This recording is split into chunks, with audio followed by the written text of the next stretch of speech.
1, 2, And Patients review here. somebody male, female, Oh shit, almost got some blood going.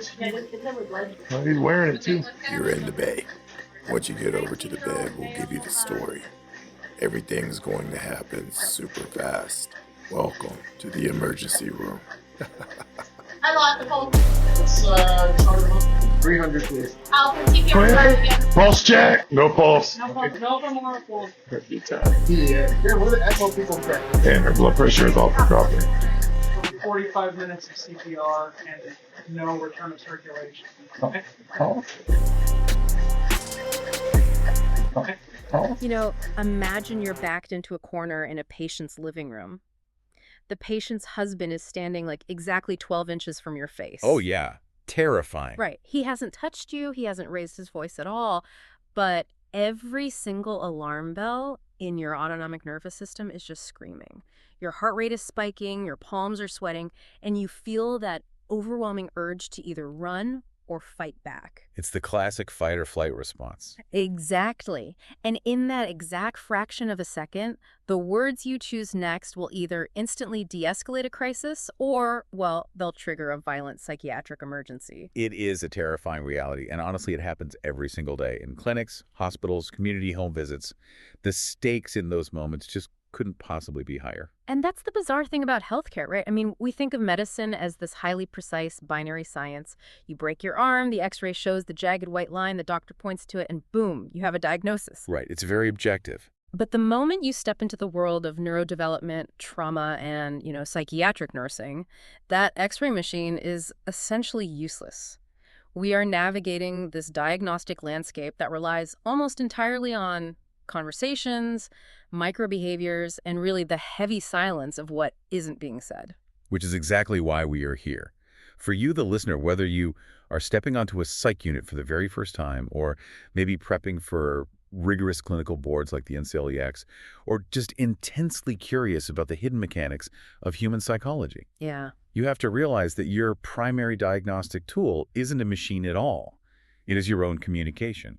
But because we all talk every day, we have this dangerous overconfidence, I think. We assume we inherently know how to communicate. Oh, absolutely. We take it for granted. So the mission for our deep dive today is to strip away all those social habits and distill the absolute highest yield principles of therapeutic nursing communication. I mean, this isn't about being polite. It's about mastering a deliberate scientific skill required for clinical judgment and keeping people safe. And we are going to approach this massive topic using the 80-20 rule. Okay, I love this framework. Yeah, so we are filtering out the fluff to focus intensely on the 20% of communication strategies that will give you 80% of your clinical understanding. We're looking for the must-know interventions, the absolute red flags that demand immediate action, the pathophysiology behind why certain words cause panic, and, well, the exact phrasing you need to master. I keep picturing this entire skill set as a surgeon's scalpel.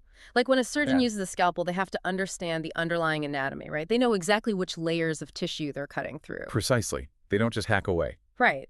So when therapeutic communication is used by someone who actually understands the anatomy of the human mind, it opens things up, it diagnoses, it heals. Yeah. But if you hand that same scalpel to someone who just starts swinging it around, like giving casual advice to a deeply vulnerable, traumatized person, you can sever trust permanently, or worse, escalate someone right into a crisis. Right. So to avoid swinging that scalpel blindly, we have to start by understanding the basic anatomy of a message. I mean, most people operate under the assumption that a message is simply the words vibrating in the air. Just the literal transcript. Exactly. But human communication actually functions simultaneously on two entirely different tracks. We have content and we have a process. Okay, content seems straightforward. That's the literal words, the actual vocabulary being spoken. Correct.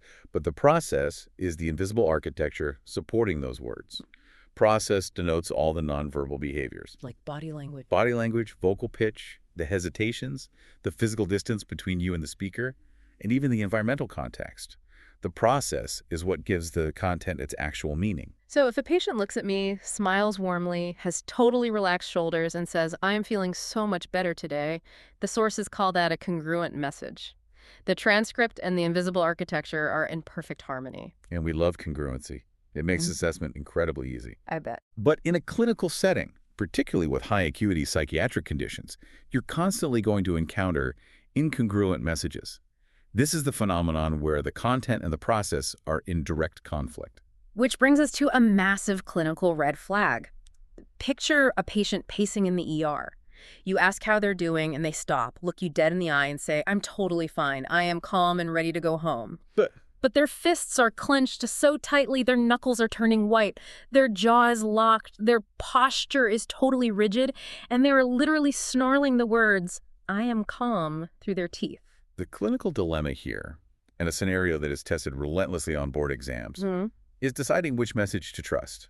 I mean, do you document that the patient is cooperative and calm because they explicitly stated they were? You would have to be completely oblivious to document that. You trust the snarling teeth. You trust the clenched fists, the white knuckles, the locked jaw. Always.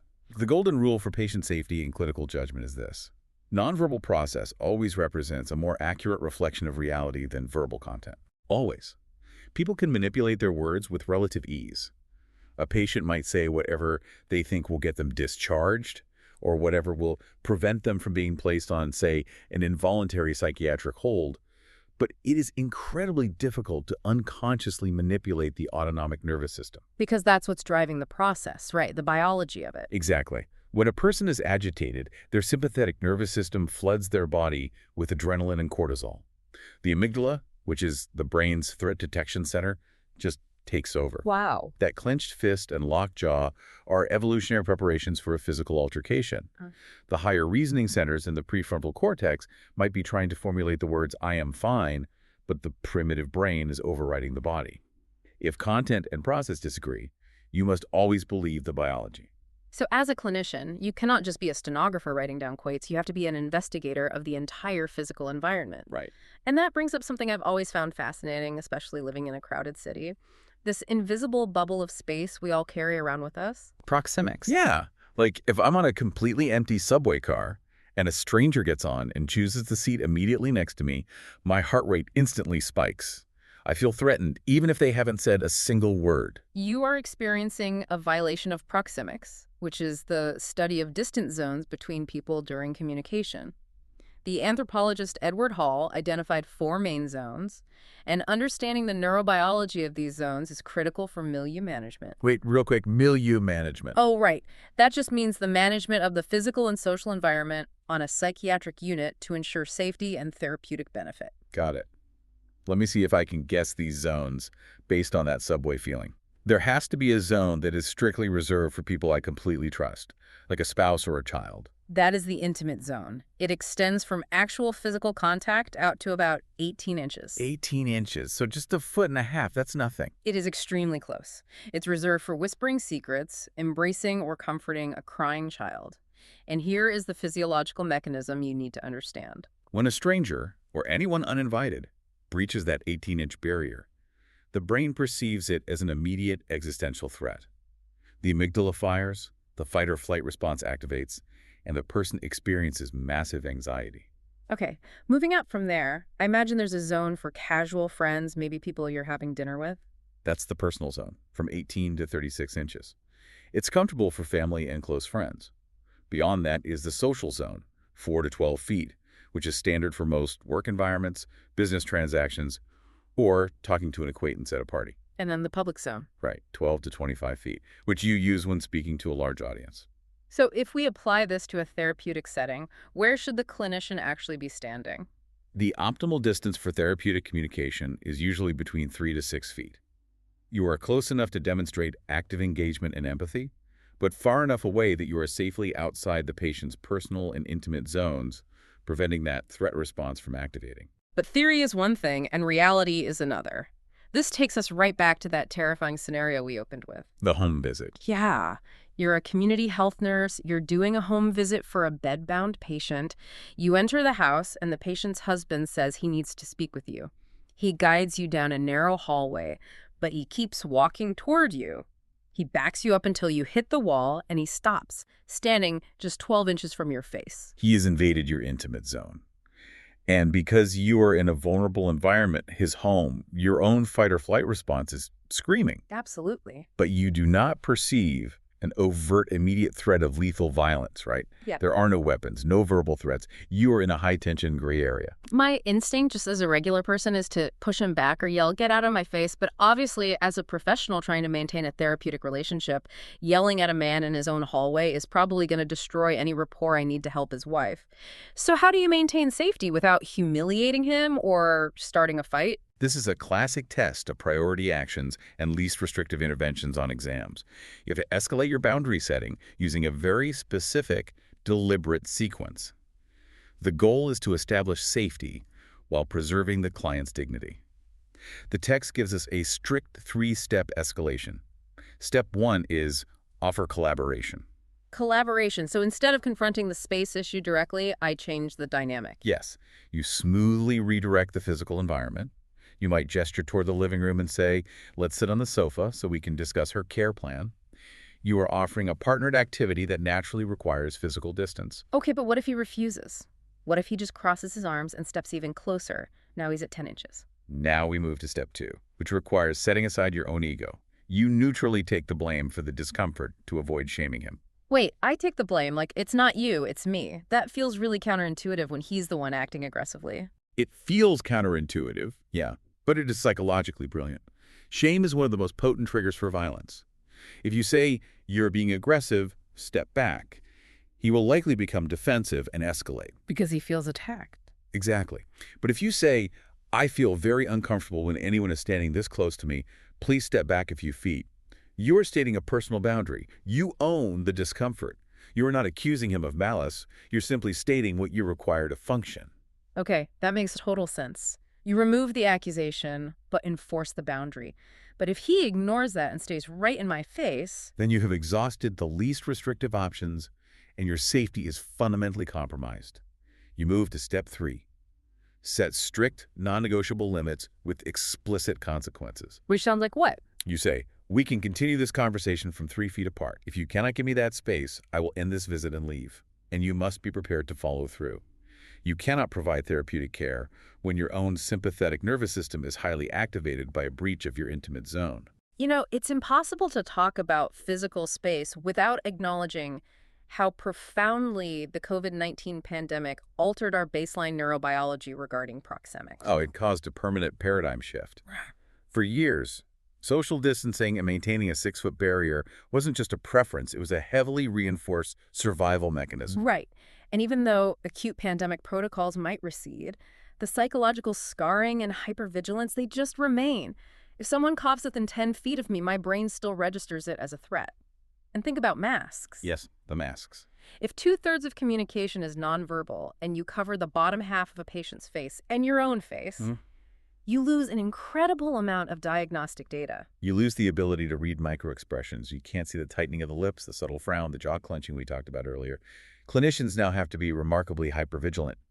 You have to rely intensely on vocal tone, eye contact, and most importantly, you have to explicitly ask patients about their comfort levels regarding physical space. Right. Because you can no longer assume a baseline.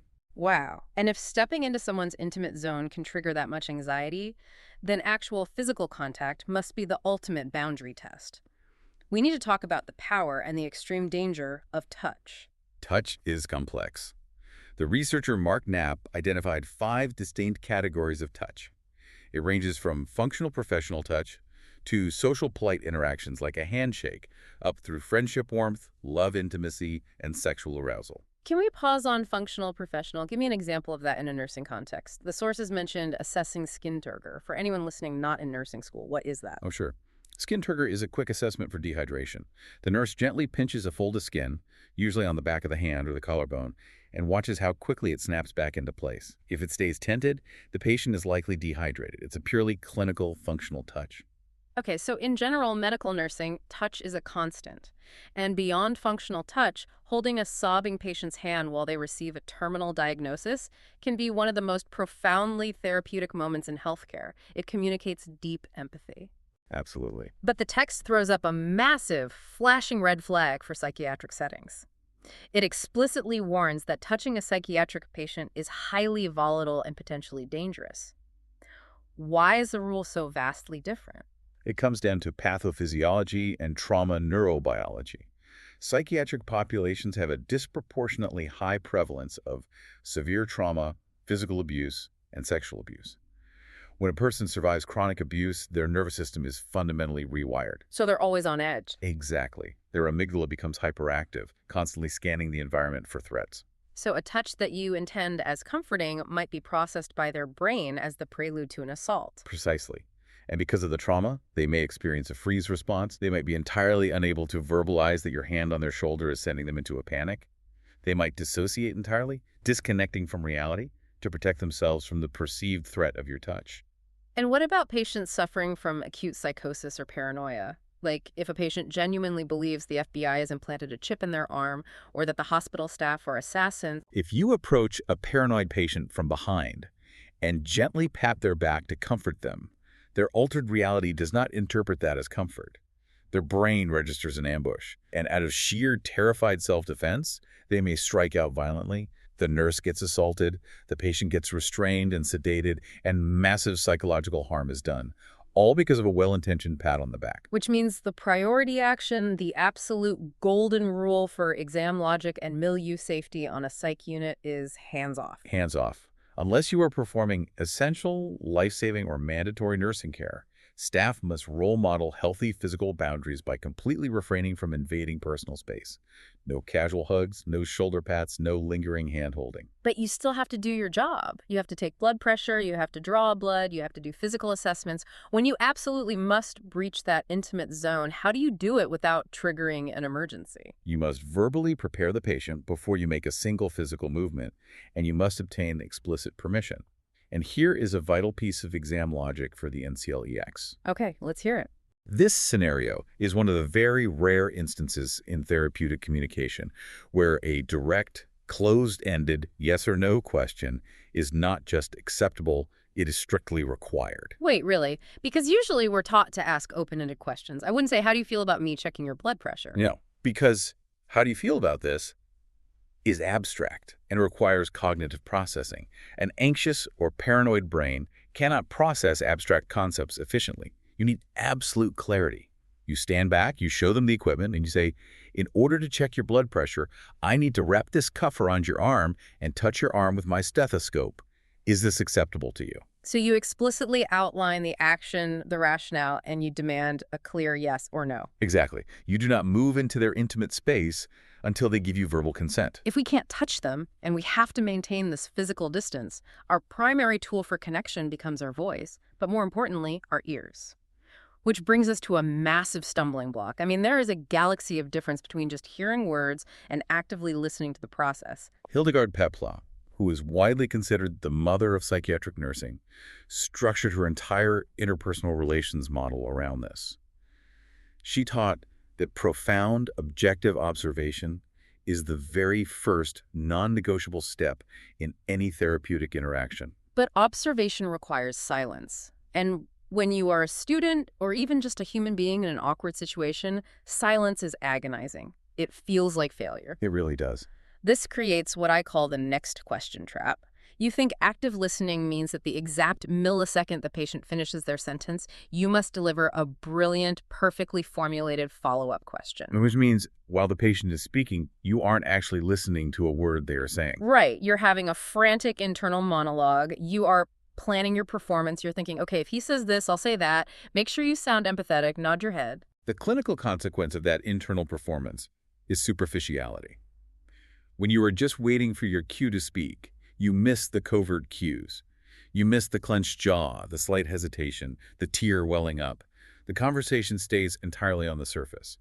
And here is the real danger. The nurse ends up operating based on their own preconceived assumptions rather than the patient's actual reality. And then the nurse writes in the chart, patient is uncooperative and resistant to treatment. Exactly. The patient wasn't resistant. The nurse just wasn't listening. They asked the wrong questions, missed the core issue, and the patient shut down out of frustration. To actively listen, you must turn off the internal monologue, sit in the silence, and process the nonverbal data.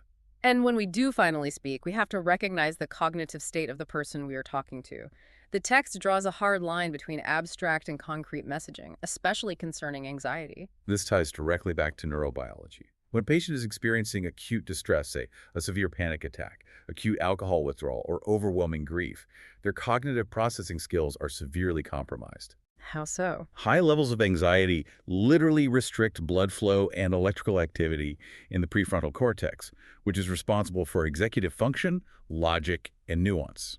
Their brain is basically in survival mode, so if you hit them with an abstract message, it's like speaking a foreign language.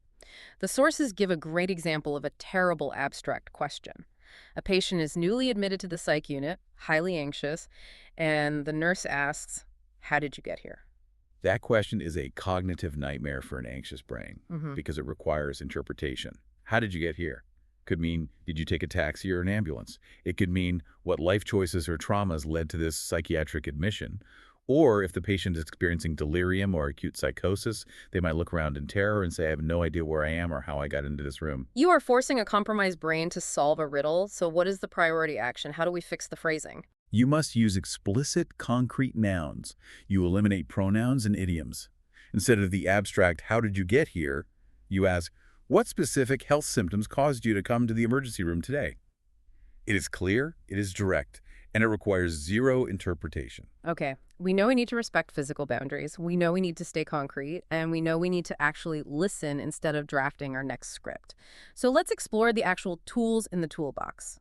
When we open our mouths, what are the highest yield therapeutic techniques we should be deploying? The overarching goal of every therapeutic technique is to facilitate expression and foster the patient's sense of empathy and self-worth without the nurse taking over the conversation. The patient must remain the one doing the heavy lifting. Let's run through a few of the most testable techniques. First up, broad openings. A broad opening is a statement like, where would you like to begin today? Or, what is on your mind this morning? It is incredibly effective because it immediately places the client in the driver's seat. It signals to them that their concerns, whatever they are, dictate the agenda. It empowers them. I also love the technique of making observations, especially for patients who are struggling to verbalize their emotions. Yes. You might say, you appear very tense right now, or I notice you are wringing your hands. You are not analyzing them, and you are not judging them. You are simply holding up a verbal mirror to their nonverbal process. It gives them an opening. It allows them to say, yes, I am wringing my hands because I'm terrified of what the doctor's going to tell me. Exactly. Another critical technique is translating into feelings. This is vital when patients use highly symbolic or dramatic language.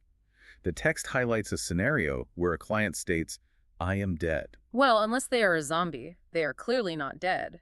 But if a nurse argues with them and says, you aren't dead, your heart is beating, that completely invalidates their emotional reality. Right. You must translate the literal content to uncover the emotional process.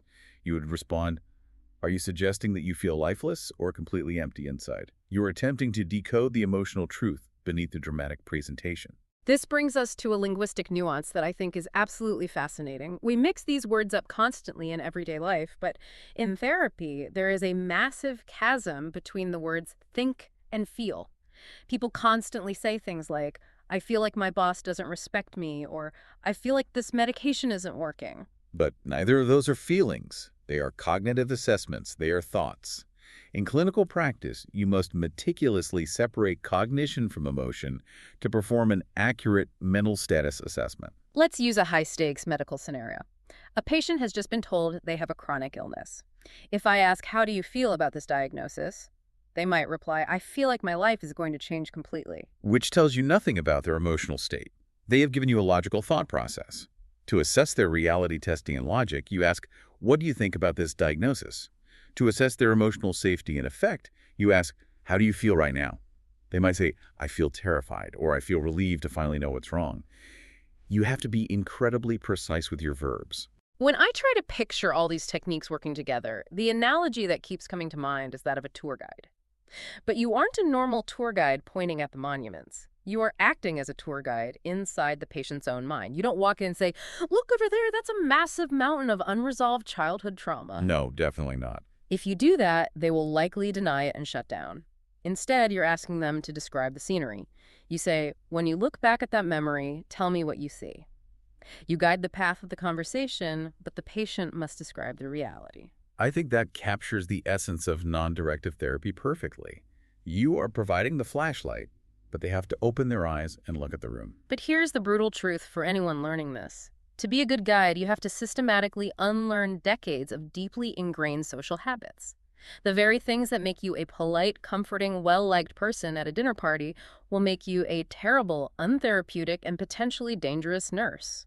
We have to dive into the must-avoid non-therapeutic traps. These are the traps where students lose the most points on exams, and where seasoned clinicians routinely cause accidental harm.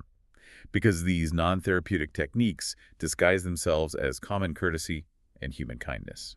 Let's dissect the most common offenders. Trap number 1. Reassuring. Saying things like, everything is going to be all right, or you have nothing to worry about, or the surgery will go perfectly. Why do we say those things? We say them because sitting with someone who is in profound pain or terror makes us deeply uncomfortable. We want to alleviate our own discomfort by fixing their anxiety. Ah, that's so true. But clinically, false reassurance completely devalues the client's reality. If a patient is terrified they're going to die in surgery, and you say everything will be fine, you are effectively telling them that their fear is invalid, irrational, and not worth discussing. You slam the door on the conversation. They learn very quickly that you cannot handle their fear, so they stop talking to you. Trap number 2 is giving advice. I think you should divorce him, or why don't you try exercising more? Giving advice is toxic in a therapeutic relationship because it strips the client of their autonomy. It implies that they are incompetent and incapable of managing their own life. Furthermore, it creates an unhealthy dependency. If your advice works, they believe they need you to solve all future problems. If your advice fails, they blame you for the disaster, and they still haven't developed any problem-solving skills of their own. What about agreeing? This one trips people up. If a patient says, I made the right choice to check myself into rehab, my instinct is to validate that. I want to say, I agree, you absolutely did the right thing. Why is agreeing a trap? Because agreeing forces the patient into a subtle performance. If you stamp their conclusion with your definitive approval, you limit their freedom to change their mind later without feeling like they're disappointing you or being wrong. Opinions, conclusions, and revelations must belong exclusively to the client. Instead of validating with, I agree, use a technique to explore it. Like, tell me more about what led you to that conclusion. Okay, I have to push back hard on this next one because it feels so unbelievably contrary to basic human empathy. Let's say you have a patient struggling with profound depression. Let's say major depressive disorder. They look at you, tears in their eyes, and say, I have nothing to live for. I am completely worthless. Isn't it just basic human compassion to try and normalize their pain? To say, I know it hurts right now, but everybody gets down in the dumps sometimes. You aren't alone, and you will feel better eventually. Why is that considered a toxic response? Because you are engaging in a destructive concept called belittling feelings. You have to look at it from the patient's perspective. With major depressive disorder, the core pathophysiology involves a severe depletion of neurotransmitters like serotonin and norepinephrine. They are experiencing crushing, suffocating, potentially suicidal despair. It feels like their soul is being crushed. When you equate that immense agony to everybody gets down in the dumps sometimes, you are drastically minimizing their pain. Wow. So I think I'm comforting them, but I'm actually telling them they are overreacting. Exactly. You are implying that their agony is just a mild, self-limiting inconvenience that every normal person deals with. It makes the patient feel completely invisible, wildly misunderstood, and incredibly isolated. When a person is focused on their own acute trauma, hearing that other people feel this way too provides zero comfort. It only drives them deeper into their isolation. That is profound. It's about respecting the magnitude of their pain. Now let's tackle what might be the most deeply ingrained habit of all, the why question trap. Asking, why do you feel so angry? Or why did you stop taking your lithium? But isn't the whole point of healthcare to figure out the why? We're literally investigating their health. What is fundamentally wrong with asking why? Because why questions are inherently interrogative and intimidating. They imply judgment and criticism, and they demand a logical, rational explanation for behaviors or feelings that are often entirely illogical and driven by emotion. Think about the psychology of childhood. When you were a kid and you broke a vase or hit your sibling, what did your parent yell? Why did you do that? And you instantly freeze, your shoulders go up, you feel defensive, and you usually lie to get out of trouble. Exactly. We are conditioned from childhood to associate why with being in trouble. It puts patients immediately on the defensive. Furthermore, if a patient genuinely knew why they were experiencing severe paranoia or crippling depression, they likely wouldn't be sitting in a psychiatric unit. Forcing them to articulate a why that they don't possess makes them feel inadequate and defensive. So what is the workaround? We still need the information. You pivot from internal interrogation to external observation. You change the why to a what. Instead of why did you stop taking your medication, you ask, what events occurred that led you to stop taking your medication? Instead of why are you so angry, you ask, what happened this morning that led to this frustration? It's brilliant. Why attacks the person? What attacks the circumstances? It completely removes the blame from the patient and places the focus on objective events. The necessity of avoiding these traps becomes painfully clear when you realize that patients very rarely hand us an itemized list of their symptoms. They don't walk in and say, I am experiencing major depressive disorder with passive suicidal ideation. They hide their true emergencies inside riddles, behaviors, and offhand comments. This leads us directly into decoding cues and identifying psychiatric emergencies. Recognizing and decoding cues is the ultimate purpose of active listening. Cues generally fall into two categories, overt and covert. Overt is obvious. The patient looks at you and says, I am going to kill myself. There is no guesswork. The emergency is explicitly stated. But covert cues are insidious. They're vague, indirect messages that require immediate exploration. A patient might stare out the window and quietly say, nothing can help me anymore, or I just want to go to sleep forever. Or they might use complex figures of speech. A metaphor like, my mind is like a bowl of mashed potatoes. When a patient uses a metaphor or a proverb, you must clarify it immediately. Do not assume you understand their symbolism. If they say their mind is mashed potatoes, you respond, I sense you are finding it difficult to organize your thoughts today. Is that accurate? If they quote a proverb like, people in glass houses shouldn't throw stones, you must ask them to clarify exactly who they feel is judging or criticizing them. But I want to circle back to that covert cue you mentioned, I just want to go to sleep forever. This brings us to the absolute peak of psychiatric emergencies, the scenario that every nurse dreads but must be prepared for suicidal ideation. When a patient drops a covert cue suggesting hopelessness, helplessness, or a desire for permanent rest, the entire paradigm of the conversation must shift immediately. Let's explicitly highlight the exam logic and clinical framework here, because this is a massive pivot. Up until this exact second, we have been preaching a non-directive role.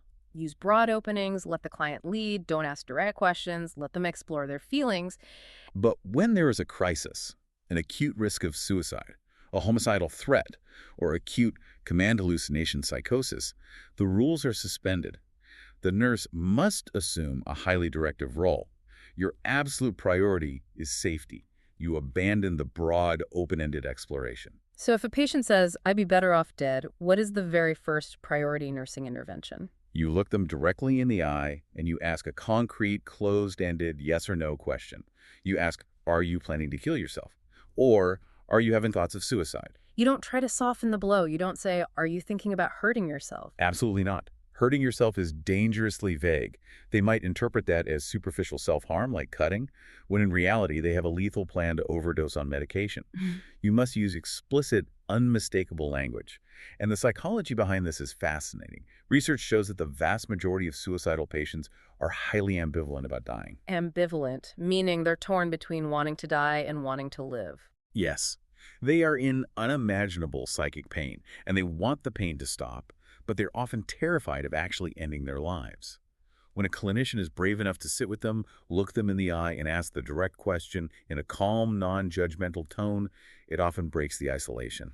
The patient feels profound relief the secret is out, and they will often readily admit their plan.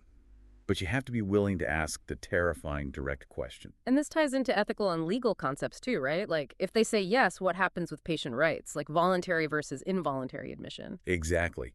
Normally, a patient's right to refuse treatment or leave the hospital is paramount. But if a patient states they have an active plan to kill themselves and they lack the capacity to keep themselves safe, the principle of beneficence takes over. The nurse has a duty to protect. This is where a temporary involuntary admission, often called a 5150 or a psych hold, is legally and ethically justified. We limit their freedom to ensure their survival. Recognizing these life or death cues isn't just about parsing their vocabulary. It goes back to the process. It's about watching the body deliver the words. Let's do a deeper dive into the nonverbal realm and specifically how cultural context changes everything. It is worth repeating a staggering statistic from the literature, the 2/3 rule. 1/3 of meaning is transmitted via verbal content. 2/3 is communicated via nonverbal process. Let's break down the anatomy of nonverbal data, starting with the face. Facial expressions provide a wealth of diagnostic data. Faces can be highly expressive, showing rapid, moment-by-moment emotional ability. But in many psychiatric conditions, you will see an impassive face, a face frozen into an emotionless, flat mask. We frequently see a flat or blunted effect in severe major depressive disorder, in the negative symptoms of schizophrenia, or even as a neurological side effect of certain antipsychotic medications, And then there are confusing or incongruent facial expressions. which demand immediate exploration. If a patient is smiling widely while describing a horrific traumatic assault, you must gently point out the incongruence.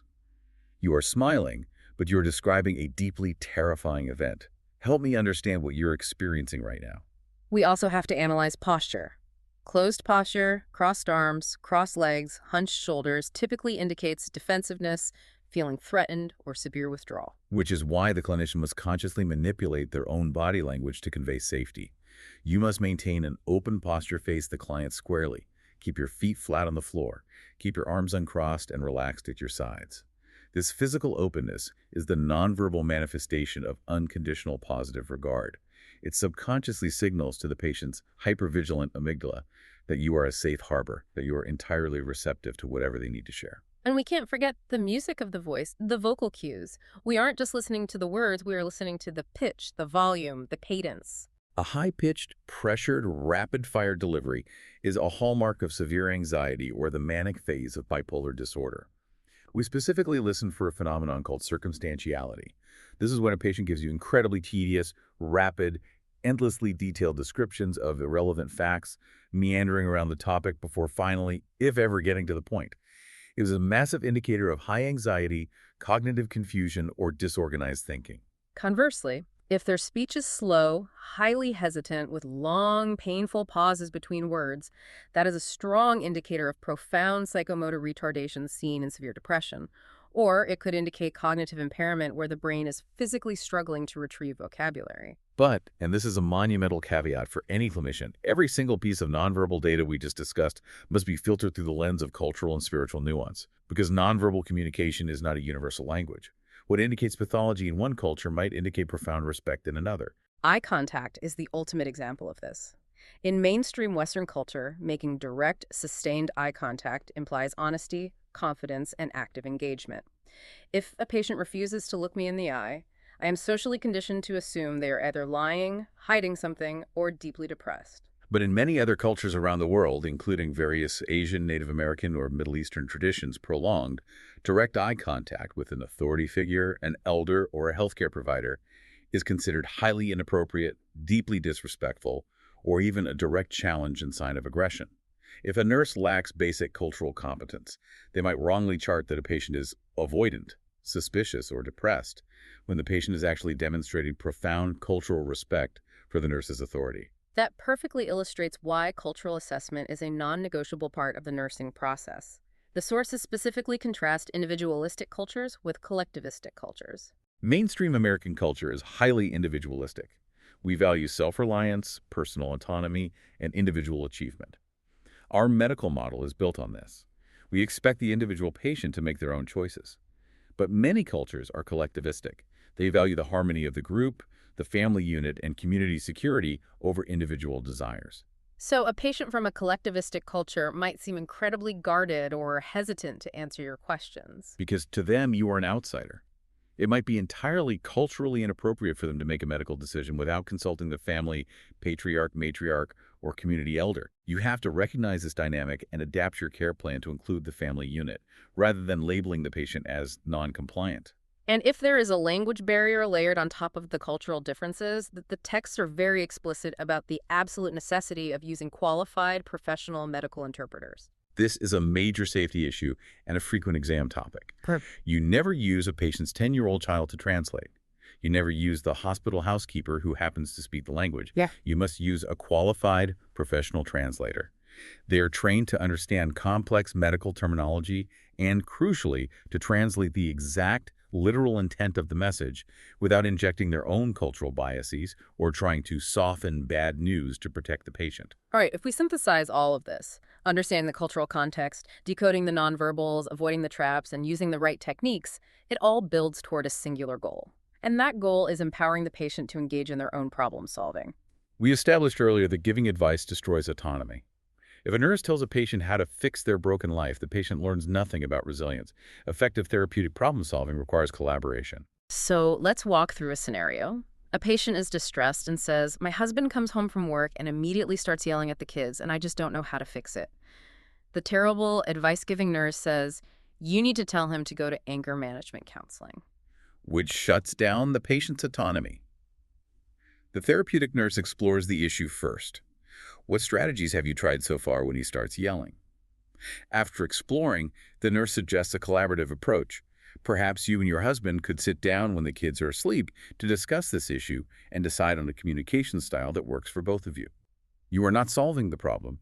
You are facilitating their ability to strategize. You are fundamentally communicating, "I believe you are capable and competent to handle this." That builds immense self-esteem. No, I want to pivot the lens slightly, because therapeutic communication isn't just a clinical intervention applied to patients. It is a fundamental survival skill for the nurse. Psychiatric nursing, and healthcare in general, is a high-stress, high-stakes pressure cooker. Your boundaries are going to be tested not just by patients, but by your own colleagues, doctors, and management. We need to talk about assertive communication and workplace conflict. To survive in healthcare without burning out, you must understand the 4 distinct styles of communication and the psychology behind why people use them. Let's use a textbook scenario. Yeah. You have a coworker on your unit who is perpetually late to the morning shift report. Every single day, they stroll in 10 minutes late with a coffee, completely disrupting the flow of information. Let's analyze how the 4 styles handle this, starting with the aggressive style. The aggressive style is driven by a desire to dominate. It is blowing up in front of the whole team. It's pointing a finger and yelling, "You are always late. You are so incredibly rude and unprofessional." The problem here is that it attacks the person's character, not the specific behavior. It immediately triggers their fight-or-flight response, creates a toxic, hostile work environment, and usually results in HR getting involved, rather than the problem actually being solved. The second style is passive-aggressive, which is honestly my least favorite to deal with. Passive-aggressive behavior is driven by deep resentment, coupled with a fear of direct confrontation. It relies on sarcasm and manipulation. In this scenario, the late coworker walks in, and the passive-aggressive nurse rolls their eyes, sighs loudly, and says to the room, "Oh, how lovely of her to finally grace us with her presence. Aren't we just so lucky?" It's toxic. It humiliates the person, but it gives the passive-aggressive nurse plausible deniability. They can say, "I was just joking," if they get called out. Exactly. It resolves nothing and breeds contempt. The third style is the passive style. This is driven by an overwhelming fear of conflict or a belief that one's own needs do not matter. The passive nurse says absolutely nothing during this shift report. They absorb the stress, internalize the anger, and then go to the break room later to complain to other coworkers about how unfair it all is. They become a professional victim of the situation, but take zero action to correct it. Which leads to massive burnout. Finally, we arrive at the goal, the gold standard, assertive communication. Assertive communication is the ability to express your own needs, thoughts, and boundaries clearly, honestly, and directly, while simultaneously respecting the rights and dignity of the other person. You focus exclusively on the objective facts, and you use I statements to own your feelings. So, to the perpetually late coworker, you pull them aside privately and you say calmly, "When you arrive late to the morning report, the flow of information is disrupted, and I feel frustrated having to repeat the patient histories. I need you to be here on time." Perfect. There is no name-calling, no character assassination, no drama. You simply state the boundary, explain the objective impact of their behavior, and state what you need. But some people don't respect assertive requests. They push back. And the sources outline a very specific, high-yield strategy for aggressive boundary testing called the broken record technique. I think this is one of the most practically useful things we've covered today. It is a brilliant, highly effective strategy for dealing with manipulative patients, demanding family members, or pushy colleagues. Let's say a coworker is cornering you at the nurse's station, demanding that you pick up their Saturday shift. You are exhausted, and you absolutely do not want to do it. Social conditioning makes this so hard. Usually we try to soften the no, we scramble to invent a reason. We say, "Oh, I'm so sorry, I really wish I could, but my mom is visiting and my car is making a weird noise and I'm just so tired." We offer a buffet of excuses. And this is where we fail. Because an aggressive or manipulative person views an excuse not as a boundary, but as a logistical obstacle they can negotiate around. If you say your car is broken, they will say, I'll pay for your Uber, just work the shift. If you say you're tired, they say, I'll buy you a gift card for coffee, please. I really need this. They dismantle your excuses one by one until you cave. So how does the broken record technique stop that cycle? By stripping away all justifications, all excuses, and all apologies, you formulate one clear, concise sentence stating your boundary, and you simply repeat it verbatim. You look them in the eye and say, I cannot work for you next Saturday. And when they say, but I have concert tickets, I've been planning this for months. You do not engage with the concert tickets. You say, I cannot work for you next Saturday. You're not even doing anything. You told me yesterday you were free this weekend. You're being a terrible team player. I cannot work for you next Saturday. You become an unyielding, broken record. By offering zero additional data, you give them absolutely nothing to negotiate with.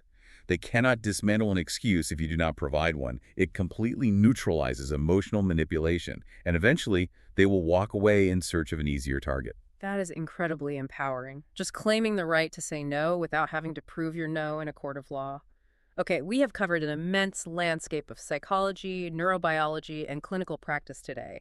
Before we wrap up, let's distill this into the 20% that matters most, the absolute highest yield takeaways for you, the listener, to carry forward.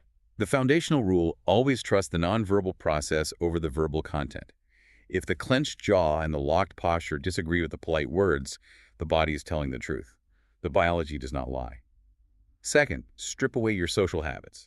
Avoid giving advice, offering false reassurance, or asking intimidating why questions. They strip the patient of autonomy, minimize their pain, and trigger defensive reactions. Third, and perhaps most critical for patient safety, if you suspect a psychiatric emergency, specifically regarding suicidal ideation, you must instantly abandon the non-directive exploratory approach. You shift to a highly directive role.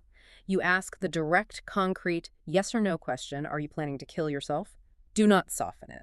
And finally, empower the client's autonomy at every turn.